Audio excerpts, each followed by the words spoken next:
Lune de miel en enfer, ou La prisonnière du lac, Devil's Pond en version originale, est un film américain réalisé par Joel Viertel, sorti en 2003. L'histoire du film commence quand Mitch et Julianne célèbrent leur mariage, et pour échapper à leur vie normale, ils décident de se rendre dans une île déserte pour une lune de miel romantique et aventureuse, pour un séjour de 2 semaines, dans un vieux cottage au milieu d'un lac isolé.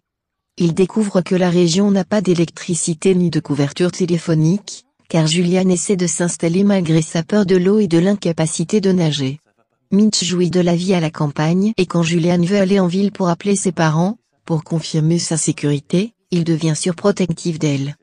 Tandis que les 2 semaines passent, Julianne est impatiente de rentrer à la maison pour commencer sa nouvelle vie, mais Mitch refuse de revenir à cette vie, et veut vouloir rester dans son cadre idéal, même lorsque Julianne ne trouve pas ses pilules de contraceptif pour prévenir sa grossesse. Quand Julianne découvre que Mitch l'avait traquée avant de se rencontrer et de se marier, elle tente de partir et elle voit une tombe dans les bois de l'autre côté du lac avant que Mitch le ramène. S'assurer qu'elle n'essaie plus de s'échapper, Mitch dispose de leur bateau.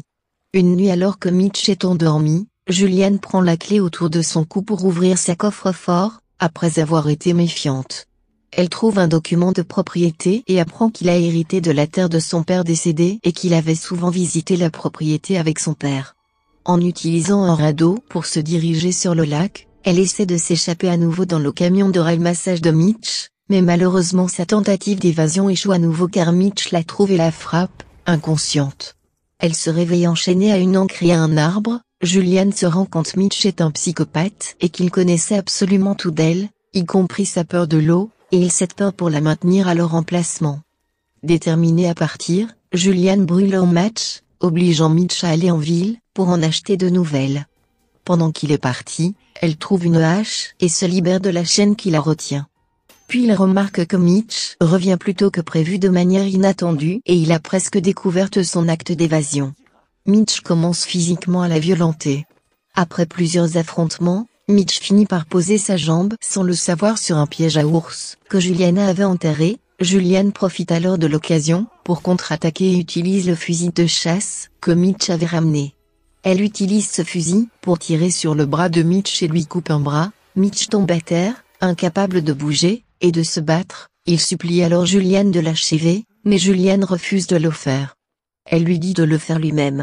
Elle se libère et laisse Mitch pour mort, avec le fusil de chasse.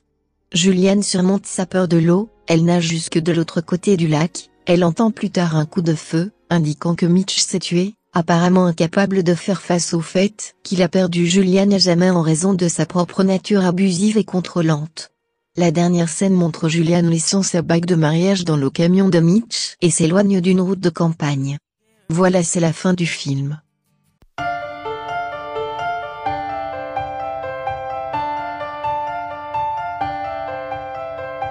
It's like a crime, violent and hard. Stare at each other, eye to eye. When you're not in the picture, I feel blue.